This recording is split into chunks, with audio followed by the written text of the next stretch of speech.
രേണു സുധി നമുക്ക് കാണാൻ ഒട്ടും ഇഷ്ടമല്ല, പക്ഷെ പുള്ളിക്കാരിയുടെ വിശേഷങ്ങൾ കേൾക്കാൻ ഇതുപോലൊരു ആക്രാന്തവും ഇല്ല അല്ലേ.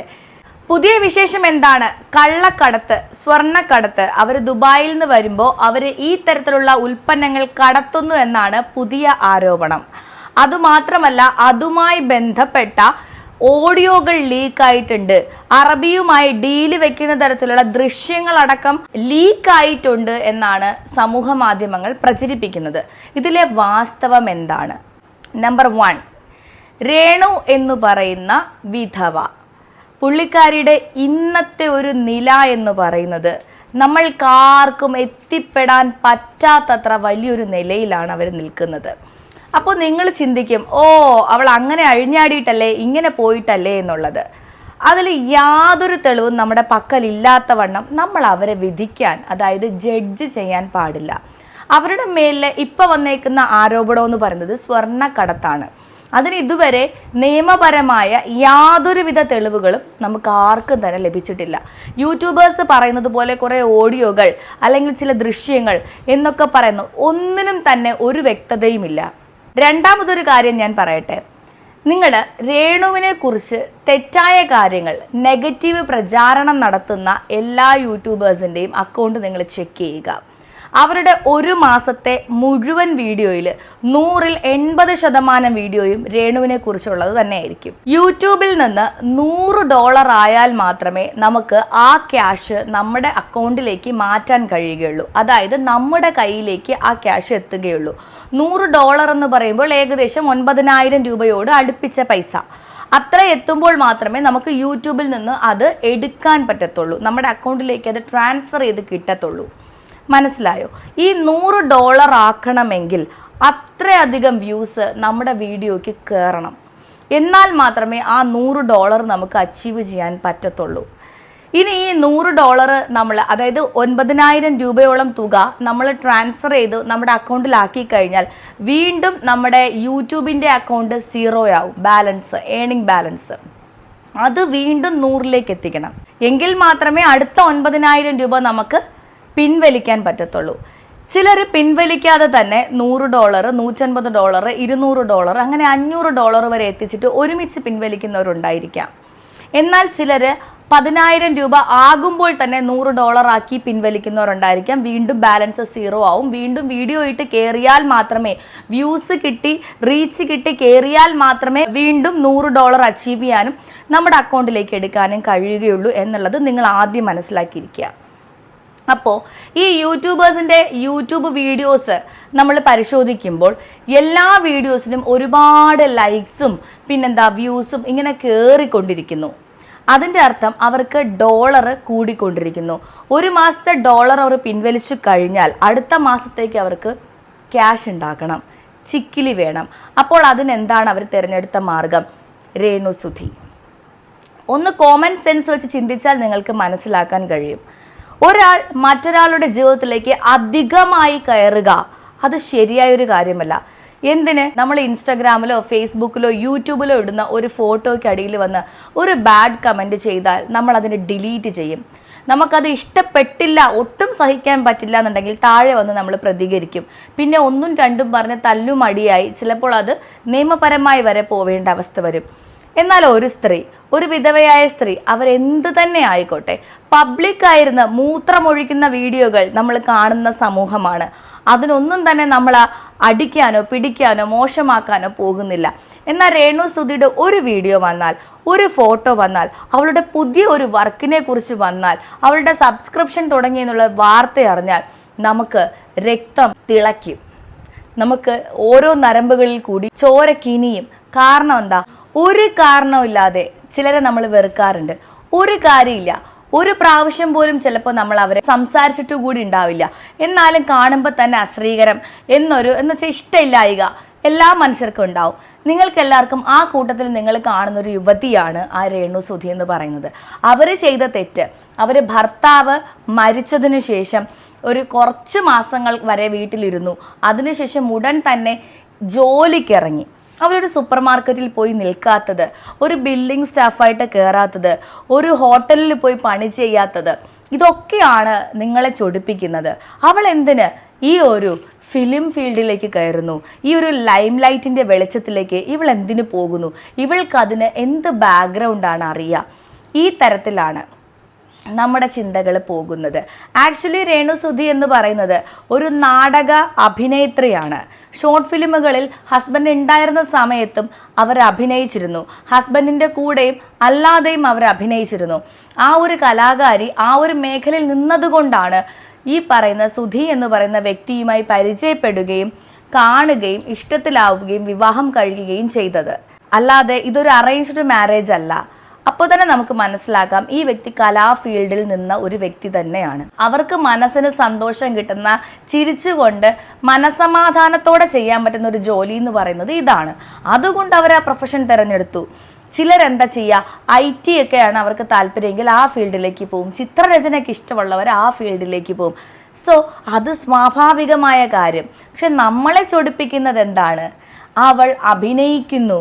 അവളുടെ പല്ലി മുഖവും വെച്ച്, അരണമുഖവും വെച്ച് അവൾ എന്തിനു അഭിനയിക്കുന്നു?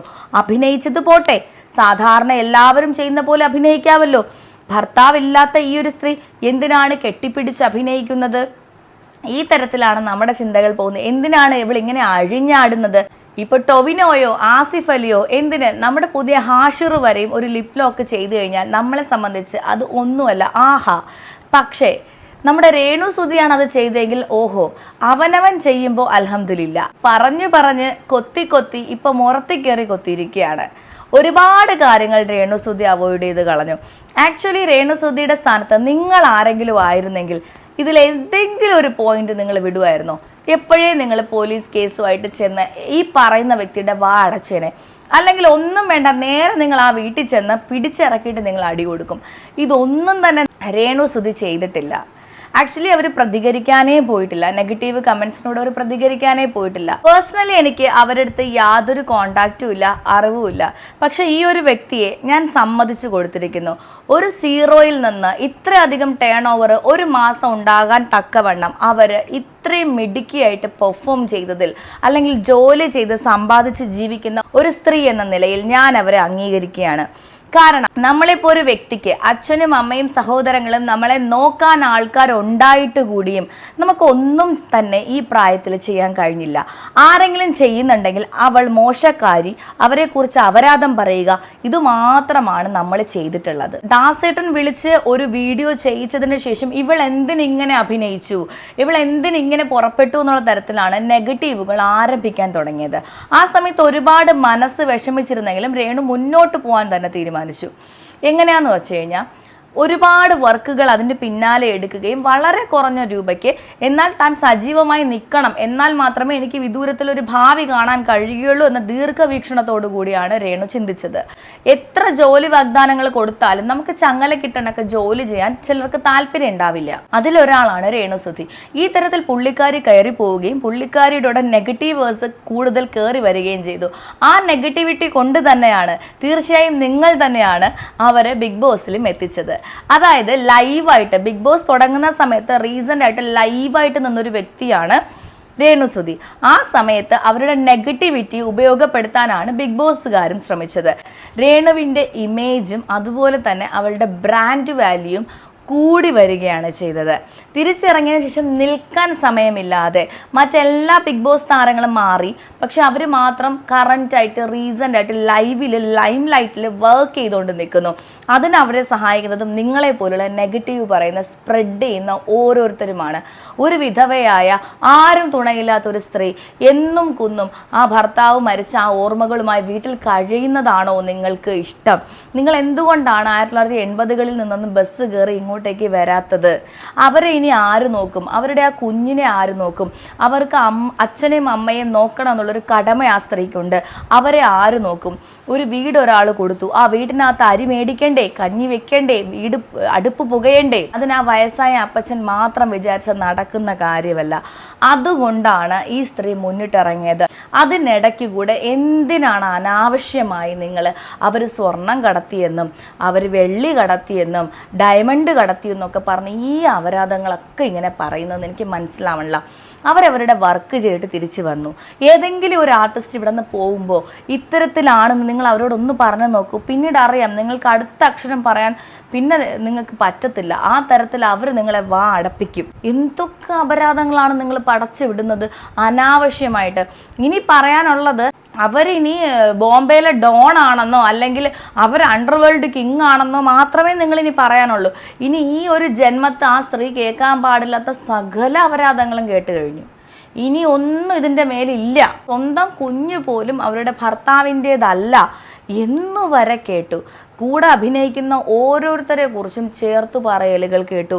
വർക്കിന് പോകുന്ന സമയത്ത് അവർ മറ്റ് ബിസിനസ്സുകൾക്കാണ് പോകുന്നത്, മറ്റ് അനാവശ്യ കാര്യങ്ങൾക്കാണ് പോകുന്നത് എന്നൊക്കെ പറഞ്ഞു കേട്ടു. ഇനി ഇതിനു മേലൊരു സ്ത്രീ എന്തോ കേൾക്കാനാ? ഇനി നിങ്ങൾ അവരെ കൂട്ടിയിട്ട് കത്തിച്ചാലും ശരി, ആ സ്ത്രീ പിന്നോട്ട് മാറത്തില്ല. കാര്യം കേൾക്കാവുന്നതിൻ്റെ അറ്റം നിങ്ങൾ കേൾപ്പിച്ചു, പറഞ്ഞു, അപമാനിച്ചു, നാണം കെടുത്തി. നിങ്ങളുടെ കയ്യിലോട്ട് രേണുവിനെ തന്ന നിങ്ങൾക്ക് അവളുടെ തുണി മുഴുവൻ വലിച്ച് ഉരിഞ്ഞ് അവളെ അടിച്ച് ആ മുറിവുകളിൽ പച്ചമുളക് വാരി തേക്കുമ്പോൾ നിങ്ങൾക്ക് സന്തോഷമാവും. അപ്പോഴായിരിക്കും നിങ്ങളുടെ മനസ്സ് നിറയുന്നത്. അതിനും മാത്രം എന്ത് തെറ്റാണ് ചെയ്തതെന്ന് വെച്ചാൽ അറിയത്തില്ല. ഇവിടെ ഒരുപാട് സീരിയൽ ആർട്ടിസ്റ്റുകളുടെയും ഫിലിം ആർട്ടിസ്റ്റുകളുടെയും മക്കൾ, ഈ പറയുന്ന ആർട്ടിസ്റ്റുകൾ ഒക്കെ സബ്സ്ക്രിപ്ഷൻ തുടങ്ങിയിട്ടുണ്ട്. സബ്സ്ക്രിപ്ഷൻ എന്ന് പറഞ്ഞു കഴിഞ്ഞാൽ അതിൻ്റെ അർത്ഥം വളരെ മോശമായിട്ടുള്ള വീഡിയോകൾ ഇടുക എന്നുള്ളത് മാത്രമല്ല. ഇപ്പോൾ ആർക്ക് ഇഷ്ടമുള്ള രീതിയിലിടുക. അവരുടെ ഇൻസ്റ്റാഗ്രാമിൽ അവർക്ക് ഇൻസ്റ്റാഗ്രാം കൊടുത്ത ഒരു ഗിഫ്റ്റാണ് അവർ ആ സബ്സ്ക്രിപ്ഷൻ ഓപ്പണായി വന്നത്. അത് അവർ ചെയ്തു, അത് അവർ ഓപ്പൺ ചെയ്തു, അവരതിൽ അക്കൗണ്ട് തുടങ്ങി, അവരതിൽ രജിസ്റ്റർ ചെയ്യാനായിട്ട് ആൾക്കാരെ ക്ഷണിക്കുന്നു. അവരെല്ലാം ചെയ്യട്ടെ. അത് നിങ്ങൾക്ക് എന്താണ്? നിങ്ങൾക്ക് വേണമെങ്കിൽ നിങ്ങൾക്ക്. അവർ സ്ലീവ്ലെസ് ആണ് ഇടുന്നത്. അവർ നോർമലി ഇടുന്ന സ്ലീവ്ലെസ് അതിനകത്ത് ഇടുന്നു. അതുപോലെ തന്നെ അവർ വയറ് കാണിക്കുന്ന ഡ്രസ്സുകൾ അവർ പുറമേ ഇടുന്നതാണ്. അത് തന്നെ ഇട്ടുകൊണ്ട് 1-2 വീഡിയോ കാണിക്കുന്നു. പിന്നെ അവർക്ക് ഇഷ്ടമുള്ള രീതിയിൽ അവരുടെ ആരാധകരെ അവർ ട്രീറ്റ് ചെയ്യട്ടെ. അതിന് നിങ്ങൾക്കെന്താ? വളരെ മോശമായ രീതിയിലോ അല്ലെങ്കിൽ ചില ആംഗ്യങ്ങൾ കാണിച്ചോ, അശ്ലീല ചുവയുള്ള സംസാരങ്ങൾ സംസാരിച്ചോ, മുഖഭാവങ്ങൾ അശ്ലീലമാക്കിയോ, എന്തോ ആവട്ടെ, അത് അവരുടെ ആയിട്ടുള്ള ഭരണഘടന കൊടുത്ത സ്വാതന്ത്ര്യം. നിങ്ങൾക്ക് കാണാൻ താല്പര്യമില്ലെങ്കിൽ നിങ്ങൾ 180 രൂപ കൊടുത്ത് സബ്സ്ക്രൈബ് ചെയ്യണ്ട. കണ്ടവർ സബ്സ്ക്രൈബ് ചെയ്യുന്നതിൻ്റെ സ്ക്രീൻഷോട്ട് എടുത്ത് ഇങ്ങനെ എച്ചിൽ തിന്നാൻ നാണമില്ലേ എന്നാണ് ചോദിക്കുന്നത്. അവർ ചെയ്യട്ടടോ. നിങ്ങൾ ബോളിവുഡിലോട്ടും നിങ്ങൾ ടോളിവുഡിലോട്ടും ഈ പറയുന്ന തമിഴിലോട്ടും ഒക്കെ നിങ്ങൾ നോക്ക്. ഈ തമിഴ് എല്ലാ ഫീൽഡിലും ആർട്ടിസ്റ്റുകൾ സിനിമയിലും സീരിയലിലും കാണിക്കുന്നതിൻ്റെ അത്ര ഒന്നും ഇവരാരും ചെയ്യുന്നില്ല. ഈ സ്ത്രീ ചെയ്യുന്നില്ല. ഈ മറ്റ് നടിമാർ സിനിമയിൽ നിങ്ങൾ പച്ചയ്ക്ക് കുടുംബമായി പോയിരുന്ന് കാണുന്ന സിനിമകളിൽ കാണുന്നതിൻ്റെ 7 അയലത്ത് പോലും ഈ സ്ത്രീ ചെയ്യുന്നില്ല. അപ്പോൾ ഇതൊന്നും അല്ല നിങ്ങളുടെ വിഷയം. ഇവള് ജീവിക്കുന്നതാണ് നിങ്ങൾക്ക് പ്രശ്നം. നിങ്ങൾക്ക് അതായത് ഈ വ്യക്തി മരിച്ചപ്പോൾ കൂടെ എവളും അങ്ങ് എടുത്ത് ചാടി അങ്ങ് ചാവണം, അങ്ങ് തീരണമായിരുന്നു, ശുഭമാവണമായിരുന്നു. യൂട്യൂബേഴ്സിനെ നിങ്ങളെ വിശ്വസിക്കരുത് കേട്ടോ. നിങ്ങൾക്ക് ഞാൻ പറഞ്ഞ സംശയമുണ്ടെങ്കിൽ നിങ്ങളുടെ രേണുവിൻ്റെ വീഡിയോ വരുമ്പോൾ ആ യൂട്യൂബറിൻ്റെ ആ ലിങ്കിൽ കയറിയിട്ട് അവരുടെ പ്രൊഫൈൽ എടുത്തിട്ട് താഴോട്ട് നോക്കൂ. 80% വീഡിയോസും രേണുവിൻ്റെ തന്നെ ആയിരിക്കും. കാരണം അരിപ്രശ്നം തന്നെയാണ്. ഒരു പ്രാവശ്യം പൈസ കിട്ടി തുടങ്ങിക്കഴിഞ്ഞാൽ എന്നെ പോലെ വായി നോക്കി നടന്നിട്ട് കുറേ മാസങ്ങൾക്ക് ശേഷമല്ല വന്ന് ഈ ആൾക്കാരൊക്കെ അടുത്ത വീഡിയോ ചെയ്യുന്നത്. അവർക്കൊക്കെ മാസം ഈ ഒരു ഇന്ധനം വേണം. അപ്പോൾ അതിന് വേണ്ടിയിട്ട് അവർ ആരെ കൊല്ലട്ട്, ആരുടെ ചത തിന്നട്ടെന്നും പറഞ്ഞാണ് അവർ നടക്കുന്നത്. അവരെ നോക്കി നിങ്ങൾ ചിന്തിക്കല്ലേ. നിങ്ങൾ ഫോർവേഡായിട്ട് തിങ്ക് ചെയ്യും. നിങ്ങളുടെ മകൾക്കാണ് ഇങ്ങനൊരു ഗതി വന്നതെങ്കിൽ അവൾക്ക് ഇങ്ങനെ കലയുമായി ബന്ധപ്പെട്ട ചില കഴിവുകൾ എല്ലാ ഫീൽഡിലാണ് പോകാൻ ഇഷ്ടം. നിങ്ങൾ എന്ത് ചെയ്യത്തില്ല? അനുവദിക്കത്തില്ല. അവൾ സബ്സ്ക്രിപ്ഷൻ തുടങ്ങിയാൽ നിങ്ങൾ എന്തെങ്കിലും ഒരു സിനിമയിൽ ഇപ്പോൾ നിൽക്കുന്ന ഏറ്റവും പുതുമുഖ നായകൻ്റെ കൂടെ അഭിനയിക്കാൻ അവസരം വന്നു. അവർ സ്ലീവ്ലെസ് ഇട്ട് അഭിനയിക്കും, പിന്നെ വയറ് കാണിച്ചിട്ട് അഭിനയിക്കും. ഈ പറയുന്ന ലിപ് ലോക്ക് സീനുകൾ, ബെഡ്റൂം സീനുകൾ, ഇതൊക്കെ അതിൽ കഥയ്ക്ക് ആവശ്യമാണെന്ന് പറഞ്ഞ് അവർ ഇൻ്റർവ്യൂകൾ, അത് സ്ക്രിപ്റ്റിൽ അങ്ങനെ ഉണ്ടായിരുന്നു കേട്ടോ. ആ സമയത്ത് എനിക്ക് തോന്നി ആക്ച്വലി സ്ക്രിപ്റ്റ് അത് ആവശ്യപ്പെടുന്നുണ്ട്. ആ ഒരു കഥാപാത്രത്തിനെ ജനങ്ങളിലേക്ക് എത്തിക്കണമെങ്കിൽ, പ്രേക്ഷകർക്ക് മനസ്സിലാവണമെങ്കിൽ ഞാൻ ഈ തരത്തിലാണ് ആ റിലേഷനെ അവർ തമ്മിലുള്ള റിലേഷനെ ഇങ്ങനെ കാണിച്ചാലേ പറ്റത്തുള്ളൂ. അത് നിങ്ങൾ കാര്യമായിട്ടിരുന്ന് കേൾക്കുമല്ലോ. ആണല്ലേ, അതുകൊണ്ടാണല്ലേ നീ ഇങ്ങനെ ഉടുതുണിയില്ലാതെ ആടിയത് എന്ന് നിങ്ങൾ ചിന്തിക്കുന്നില്ല. നിങ്ങളെന്താ ചിന്തിക്കുന്നേ? ഓ ശരിയാണോ, ബെസ്റ്റ് ആക്ട്രസ്, അടിപൊളി. രേണുവിലോട്ട് വരുമ്പോൾ അവളൊരു 7ാം കൂലി, ഒരു കോളനി, എന്തൊക്കെയാണ് നിങ്ങൾ പറയുന്നത്? അപ്പം നിങ്ങൾക്ക് വ്യക്തി വ്യത്യാസങ്ങളുണ്ട്. ഇത് ശരിയല്ല, ഇത് ശരിയല്ല. അവർ ഒന്നാമത്തെ കാര്യം, വേറൊരു വ്യക്തിയുടെ മൂക്കിൻ്റെ തുമ്പ് തുടങ്ങുന്നിടത്ത് നിങ്ങളുടെ സ്വാതന്ത്ര്യം അവസാനിച്ചിരിക്കുന്നു. അത് മനസ്സിലാക്കുക. ഈ അയലത്തെ വീട്ടിലെ കാര്യങ്ങൾ ടി വിയുടെ സൗണ്ട് കുറച്ച് വെച്ച് കേൾക്കുന്ന ആൾക്കാരോടാണ് ഞാൻ പറയുന്നത്. അവരാണ് ഇങ്ങനെ മറ്റുള്ളവരെ ദുഷിക്കുന്നത്. മനസ്സിലായി? അവർക്ക് ഇഷ്ടമുള്ളത് ചെയ്തവർ ജീവിക്കട്ടെ. വല്ലാത്ത കുഴപ്പം തന്നെ കേട്ടോ. എനിക്ക് മനസ്സിലാകും. വേറെ വേലയൊന്നുമില്ലേ? നിങ്ങളെ കൊച്ചുങ്ങൾ വല്ല രണ്ടക്ഷരം പഠിച്ചോന്ന് നിങ്ങൾ നോക്ക്. അല്ലെങ്കിൽ നിങ്ങളെ വീട്ടിൽ അടുത്ത നാളത്തേക്ക് എന്തോന്ന് കഞ്ഞി വയ്ക്കണം, അല്ലെങ്കിൽ മലക്കറി വാങ്ങിക്കണം, രാവിലെ എന്താ ഉണ്ടാക്കേണ്ടത്, ഉഴുന്ന് വല്ലതും അരിക്കാനുണ്ടോ, മാവ് അരയ്ക്കാനുണ്ടോ, അത് നിങ്ങൾ നോക്ക്. കൊച്ചുങ്ങളെ ട്യൂഷന് നാളെ വിടണ്ടേ, പരീക്ഷയുടെ കാര്യങ്ങൾ, അത് നിങ്ങൾ നോക്ക്. ഈ സ്ത്രീകളാണ് ഏറ്റവും കൂടുതൽ രേണു ഹേറ്റേഴ്സായിട്ടുള്ളത്. പറ്റുമായിരുന്നെങ്കിൽ ഞാൻ ആ രേണുവിൻ്റെ മാനേജറിനെ കണ്ടുപിടിച്ചിട്ട് ഇത് ഇച്ചിരി ഓവറാണ്, നിങ്ങൾ രേണുവിനോട് പ്രതികരിക്കാൻ പറയണം. കാര്യം വേറെ ഒരു ആർട്ടിസ്റ്റും സഹിക്കത്തില്ല കേട്ടോ, വേറെ ഒരു സെലിബ്രിറ്റിയും സഹിക്കത്തില്ല ഈ തരത്തിലുള്ള ആരോപണങ്ങൾ, അപമാനങ്ങൾ. നിങ്ങൾക്കറിയാം, നിങ്ങൾ ആരെങ്കിലും ഒരാളെക്കുറിച്ച് നിങ്ങൾ പറഞ്ഞു നോക്ക്, അപ്പോഴറിയാം അവർ പോലീസ് സ്റ്റേഷനിൽ പോവുകയും അതിനനുസരിച്ചുള്ള നിയമ നടപടികൾ എടുക്കുകയും നിങ്ങളെ ശരിയാക്കി. അതൊന്നും വീട്ടിൽ കയറി ഓരോരുത്തരെ ശരിയാക്കിയ സെലിബ്രിറ്റികളുണ്ട്.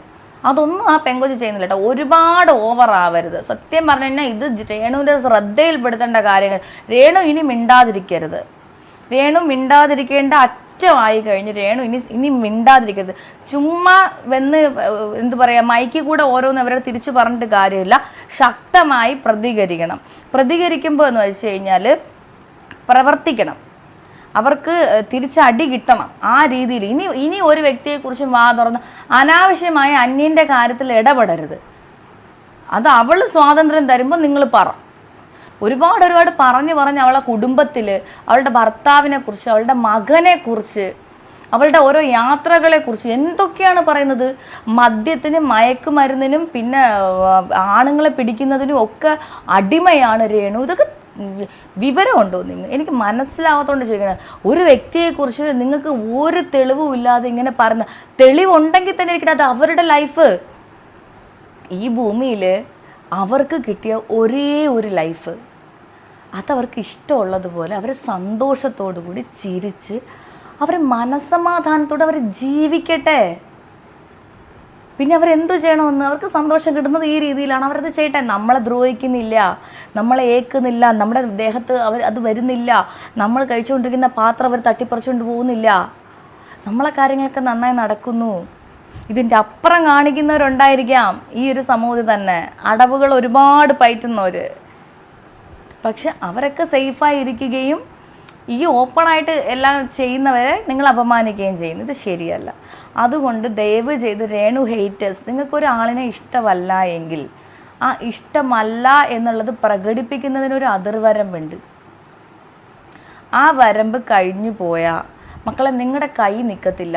രേണു ഒന്ന് തുനിഞ്ഞിറങ്ങിയ ഇത്രയൊക്കെ പറഞ്ഞ് വളരെ വളരെ ഹീനമായ ഒരു വ്യക്തിയെ ജീവനോടെ കുഴിച്ചു മൂടുന്ന രീതിയിൽ സംസാരിക്കുകയും പ്രവർത്തിക്കുകയും അവൾക്കെതിരെ കള്ളത്തെളിവുകളെയും കള്ളസാക്ഷികളെയും ഒക്കെ കണ്ടുപിടിച്ച് കൊണ്ടുവന്ന് ഈ നാടകവും ഡ്രാമയൊക്കെ കാണിക്കുന്നവരുടെ എതിരെ രേണു ഒന്ന് ഇറങ്ങിക്കഴിഞ്ഞാലുണ്ടല്ലോ, തുനിഞ്ഞിറങ്ങിക്കഴിഞ്ഞാൽ, ആത്മാഭിമാനം സംരക്ഷിക്കാൻ വേണ്ടി സെൽഫ് റെസ്പെക്റ്റോടുകൂടി അവൾ ഒന്ന് വേണമെന്ന് വെച്ച് ഇറങ്ങിക്കഴിഞ്ഞാൽ നിങ്ങളൊക്കെ പൂട്ടിപ്പോവും.